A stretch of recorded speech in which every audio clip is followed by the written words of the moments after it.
Students, today we are going to discuss about geometrical isomerism. Geometrical isomerism, cis-trans or EZ isomerism. This is due to restricted rotation about the C double bond C. See, ethane, there is C single bond, so there will be free rotation, while in case of a C double bond C, there is a restricted rotation. That means there won't be any free rotation. That we can see with the help of a model. See, this is ethane model. It has got C double bond C, so there will be free rotation. Easily it can rotate at room temperature. We have already discussed about the conformations and everything of ethane, and is easily convertible, and free rotation is possible, very much possible with ethane. आसानी से आप C double bond C को rotate कर सकते हैं. इसीलिए इनके साथ जो 3 सब्स्टिट्यूएंट्स अटैच हैं ऑन ईच कार्बन, उनकी जो position relatively on an average same ही रहती है, चाहे ये ग्रुप डिफरेंट हो चाहे ये ग्रुप सेम हो. इसी वजह से ये ज्योमेट्रिकल आइसोमेरिज्म नहीं शो कर पाती. But in case of ethane there is a double bond. क्योंकि यहाँ डबल बॉन्ड है, डबल बॉन्ड की वजह से देखिए इसमें रिजिडिटी आ गई. अब हम इसे नहीं आसानी से रोटेट नहीं कर सकते. तो अगर ये दो ग्रुप हैं, अगर एसिमेट्रिकली सब्स्टिट्यूटेड होंगे, in that case it will show geometrical isomerism, क्योंकि इनकी पोजीशन फिक्स है. और इन जैसा मैंने आपको दिखाया अभी, इन केस ऑफ इथेन वो रोटेट कर सकते थे, तो इसीलिए अगर डिफरेंट भी है, एसिमेट्रिकली भी सब्स्टिट्यूटेड है, तो ऑन एन एवरेज पोजीशन सबकी सेम ही रहेगी. And because of this rigidity you can't rotate it. तो जो भी ग्रुप लगे हैं, जहां उनकी जो पोजीशन है, दिस डायरेक्शन में जो है फ्रंट साइड, वो उनकी वही रहेगी पोजीशन, जो बैक साइड में है वही रहेगी, क्योंकि ये डबल बॉन्ड की चलते आप बिल्कुल भी रोटेट नहीं कर सकते, which was very much possible with the C single bond C. So because of this rigidity, it shows geometrical isomerism. Because of the rigidity, the position whatever it is there, it is asymmetrically substituted if CH3 and H. So the position will be like that only. जहाँ जिसकी position है वो बिल्कुल rigid ही रहेगी. इसी वजह से ये ज्योमेट्रिकल आइसोमेरिज्म शो करते हैं. और ज्योमेट्रिकल आइसोम का फर्स्ट टाइप होगा सिस और ट्रांस. सिस होगा जब कि same group will be on the same side. Same group अगर एक ही साइड में है तो वो सिस हो गया. सेम ग्रुप अगर अपोजिट साइड में है, same groups are on the opposite side, then that is trans. Cis to butene, CH3 on the same side, H on the same side, cis to butene. CH3 on the opposite side, H also on the opposite side, so it is trans to butene. As we have discussed now, this because of the C double bond C, it is rigid. Because of this, it has got difference in their physical properties as well. Like its boiling point is 3.7 for cis, so for trans it is 0.9 degrees C. Moreover, there is a huge difference in dipole moment as well. It has got a dipole moment 0.33 d, while in case of a trans, dipole moment is 0, because it cancel each other. The dipole gets cancelled and overall dipole is 0. तो यहाँ पे आप देख सकते हैं कि इनकी properties में भी डिफरेंस है. बिकॉज ऑफ दिस डिफरेंस आप आसानी से इनको डिफरेंट सिस एंड ट्रांस को आसानी से आइसोलेट भी कर सकते हैं. Then there are certain criteria when the compound will show geometrical isomerism. The first one is each sp2 hybridized carbon has to be asymmetrically substituted. Carbon has to be asymmetrically substituted. Like जो भी दो group attach हैं individual carbon पे, वो हमेशा different होने चाहिए. यहाँ पे देखिए सेम है, यहाँ पे डिफरेंट था. दोनों पे आपस में ये दोनों सेम हो सकते हैं, लेकिन एक ही कार्बन के दो ग्रुप हमेशा ही डिफरेंट होने चाहिए, तभी वो क्राइटेरिया फुलफिल करेगा टू शो ज्योमेट्रिकल आइसोमेरिज्म. यहाँ पे both the groups are H.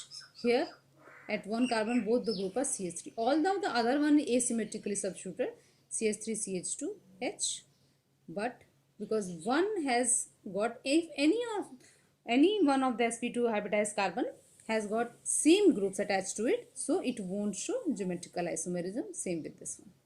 यहाँ पे भी क्योंकि एक ही कार्बन पे दो ग्रुप अगर अटैच हैं वो सेम है, तो एक भी कार्बन पे यहाँ दूसरे पे है एसिमेट्रिकली सब्स्टिट्यूटेड, लेकिन क्योंकि एक में नहीं है इसीलिए ये भी नहीं शो करेंगे ज्योमेट्रिकल आइसोमेरिज्म और ये भी नहीं शो करेंगे geometrical isomerism. So this is the cis trans isomerism. अब there is a problem that every time you won't get the similar group attach with the both the carbon. so that we can't use cis trans isomerism for all the alkenes, that's so geometrical isomerism. For that E and Z nomenclature is given. ऐसा ज़रूरी नहीं है कि जितने भी alkenes हों उसमें हमेशा ही सिमिलर ग्रुप अटैच हों, जैसा कि 2-ब्यूटीन में था, अभी हम लोगों ने डिस्कस किया कि CH3 और H अटैच थे। यहाँ पे जैसे अलग अलग हैं, यहाँ Br है, H है, I और CH3 है, अलग अलग ग्रुप अटैच हैं, तो सिस ट्रांस हम इसे डिजिग्नेट नहीं कर सकते, किसी सिस कहेंगे किसी ट्रांस कहेंगे, इसी के दो आइसोमर्स हैं, किसी सिस किसी ट्रांस करेंगे, हम नहीं डिजिग्नेट कर सकते। इसके लिए ही ई और जेड नॉमेनक्लेचर दिया गया। ये प्रायोरिटी के बेसिस पे हम डिसाइड करते हैं कौन ई होगा कौन जेड होगा। अगर हाईएस्ट प्रायोरिटी, पहले आप प्रायोरिटी देंगे, प्रायोरिटी देने के बाद प्रायोरिटी 1 2 दो ही ग्रुप अटैच होते हैं ईच sp2 हाइब्रिडाइज्ड कार्बन से, तो 1 और 2 आप डिजिग्नेट करेंगे priority. On the basis of priority, अगर सेम प्रायोरिटी के ग्रुप, दो प्रायोरिटी आएगी, हाई एक प्रायोरिटी, एक दूसरी की लो प्रायोरिटी, अगर any two same high high या लो लो सेम साइड में रहेंगे, high high on the same side रहेंगे तो ऑटोमेटिकली लो लो भी रहेंगे सेम साइड में ही। तो अगर दो सेम प्रायोरिटी के ग्रुप एक साइड में रहेंगे तो जेड, अगर सेम प्रायोरिटी के ग्रुप ऑपोजिट रहेंगे डायगोनली तो वो हो जाएगा ई। आप इसे रिजेंबल कर सकते हैं ट्रांस और इसे सिस से। So same priority group same side Z, same priority group on the opposite side, then it is E. अब हम प्रायोरिटी कैसे देंगे? प्रायोरिटी देने के लिए सबसे देयर आर वेरियस रूल। पहला रूल ये है कि on the basis of atomic number we give the priority, यानी कि जो sp2 हाइब्रिडाइज्ड कार्बन से डायरेक्टली अटैच है जो एटम, उसका हम एटॉमिक नंबर देखते हैं, जिसकी एटॉमिक नंबर ज़्यादा होगी उसकी प्रायोरिटी ज़्यादा होगी। यहाँ पे Br अटैच है and H, first carbon is Br and the second is H, here the first one is I and second is CH3. Okay, so now we will first decide between these two. Br has got higher atomic number than H, so Br will have priority 1 and H will have priority 2.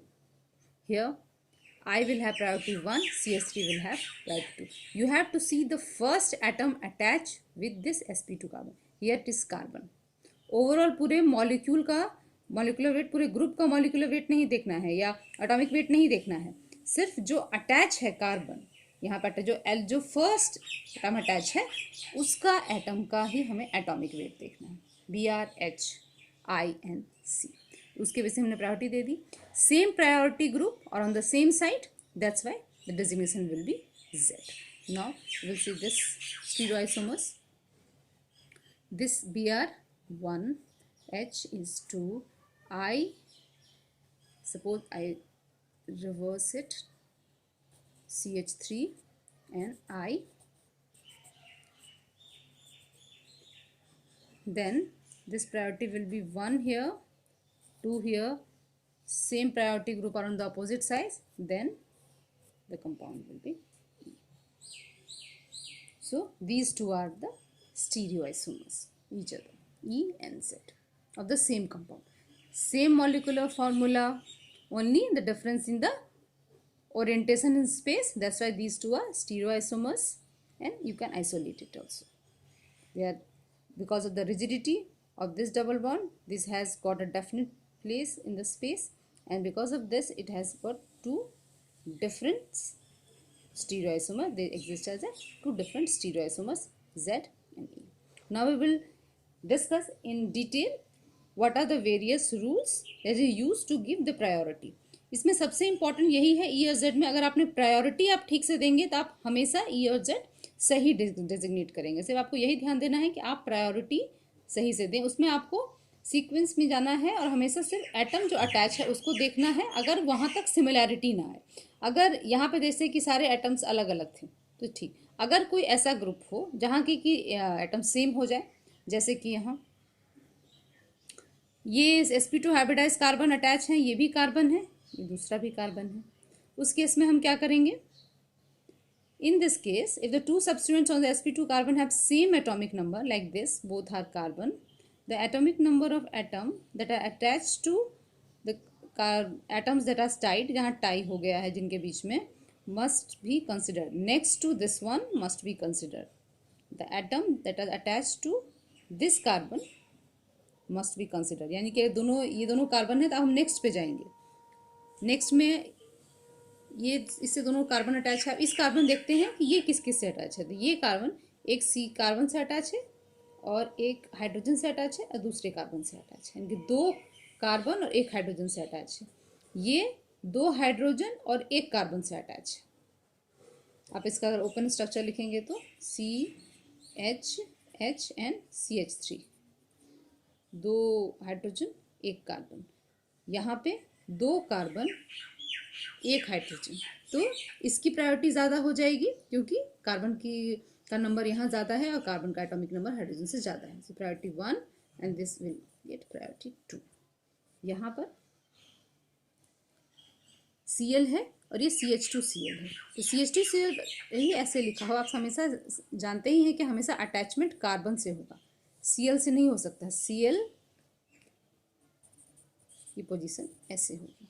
तो ये जैसे भी लिखा हो ये group ऐसा है। Carbon जो अटैच हो रहा है वो जो एटम इससे अटैच है वो कार्बन है, तो Cl से एटॉमिक नंबर उसका कम है, तो Cl की 1, इसकी 2। सो same priority group on the same side, so this will be Z. Now we'll see here. Here the group is again CH2Cl, तो कार्बन अटैच है इससे, दिस इज Cl की प्रायोरिटी ज़्यादा, इसकी सेकेंड। इन दोनों में भी इसके ये जो कार्बन है दोनों कार्बन सेम हो गए, लेकिन कार्बन अब देखें किससे अटैच है, 2 कार्बन और 1 हाइड्रोजन से अटैच है। ये 2 हाइड्रोजन और 1 कार्बन से अटैच है, तो प्रायोरिटी इसकी 1, इसकी 2। Same priority group are on the opposite side, 2 2 and 1 1. So this has got designation E. Now the next rule, if the sp2 hybridized carbon is attached with the doubly bonded carbon, in that case it is treated as it is singly bonded to the 2 of those carbon. यहाँ हम consider double bond C है, यानी कि ये 2 carbon से single bonded के रूप में अटैच है, हम ऐसे इसको ट्रीट करेंगे। और अगर ट्रिपल बॉन्ड है, if it is a triple bond, then it will treated as if it were singly bonded to 3 of these atoms, यानी कि सिंगल बॉन्डेडली 3 कार्बन से अटैच है, हम ऐसे ट्रीट करेंगे इसे। अब हम प्रायोरिटी देते हैं, यहाँ जो कंपाउंड है उसमें यहाँ पे है CH2OH, दोनों ही पे कार्बन ही अटैच है, दोनों ही पे, ये भी कार्बन है ये भी कार्बन है। अब इस कार्बन को देखते हैं तो ये कार्बन अटैच है 1 ऑक्सीजन से 2 हाइड्रोजन से, ये कार्बन अटैच है 2 कार्बन से। ऑक्सीजन के क्योंकि एटॉमिक नंबर ज़्यादा है कंपेयर टू कार्बन, इसीलिए यहाँ पे प्रायोरिटी इसकी 1, इसकी 2। यहाँ इन दोनों में हम देखते हैं, यहाँ CH डबल बॉन्ड CH2 है, इसलिए हम ये मानेंगे कि ये 2 कार्बन और 1 हाइड्रोजन से अटैच है। यहाँ पे ये 2 हाइड्रोजन और 1 कार्बन से अटैच, तो इसकी प्रायोरिटी 2, इसकी 1। सेम प्रायोरिटी ग्रुप और on the same side, that's the designation Z। Here CH2OH priority 1, this one priority 2, we have discussed just now. Ethyl group priority 2 compared to CH double bond CH2 1. Same priority group on the opposite side, so the designation will be E. Now the next rule, in case of the isotope, if isotope is there, isotope we all know that they have the same atomic number, in that case mass number will be used to determine the priority. Mass number हम use करेंगे priority देने के लिए। Suppose hydrogen and deuterium दोनों का ही atomic number same है, तो हम मास नंबर यूज़ करेंगे। मास नंबर ड्यूटेरियम का ज़्यादा है, इसका कम है, तो ड्यूटेरियम की प्रायोरिटी 1, H की 2। आउट ऑफ दीज 2, यहाँ पे देखिए, यहाँ पे C दोनों ही कार्बन है, ये 2 कार्बन से अटैच है, 1 हाइड्रोजन से अटैच है। अब इस पे देखते हैं, ये भी क्योंकि डबल बॉन्ड है तो 2 कार्बन हो गया और 1 हाइड्रोजन, यानी कि यहाँ इस लेवल तक भी दोनों में टाई है, सेम है। फिर we move to the next carbon, next carbon attach with 3 hydrogen, both the next carbons. यहाँ पे जो नेक्स्ट कार्बन है वो 1 कार्बन से अटैच है, डबल बॉन्डेड है, इसलिए आप 2 कार्बन कंसिडर करेंगे, 2 कार्बन एंड 2 हाइड्रोजन। तो यहाँ पे प्रायोरिटी इसकी ज़्यादा हो गई because of the double bond. यहाँ पे एक यहाँ पे ये 1 कार्बन 2 हाइड्रोजन, यहाँ पे 3 हाइड्रोजन, तो इसकी वजह से यहाँ इसकी प्रायोरिटी हो गई ज़्यादा। अगर हम जिससे इसके साथ अटैचमेंट अगर इग्नोर भी करें तो फर्दर सिर्फ देखेंगे तो यहाँ पे 3 हाइड्रोजन, यहाँ पे 1 कार्बन 2 हाइड्रोजन, तो इसकी प्रायोरिटी ज़्यादा हो गई इस compare to this one. Same priority group on the same side, so designation will be Z. In the next one, priority is 2, 1. इसकी फिर हम लोग अभी डिस्कस किया, इसकी 1 एंड इसकी 2 एंड E. तो इसी तरह आप इसे प्रायोरिटी देना सबसे इंपॉर्टेंट है. सही प्रायोरिटी अगर आप देंगे तो आप हमेशा सही जज करेंगे E and Z आइसोमेरिज्म में. आपको सिर्फ यही देखना है कि एटम्स अटैच जो है sp2 से, उसका अगर एटॉमिक नंबर सेम है तो उसके आगे जाएंगे. फर्दर जहाँ पे आप दोनों में डिफ्रेंशिएट कर सकेंगे वहाँ तक जाके हम डिफ्रेंशिएट करके then we will give the priority 1 and 2. And if you give the correct priority you will get the correct judgment for whether the compound is E or Z. Very interesting. So this is all about the geometrical isomerism. I hope you have understood it well. So if you have any query, then you can ask me in the comment section. Thank you.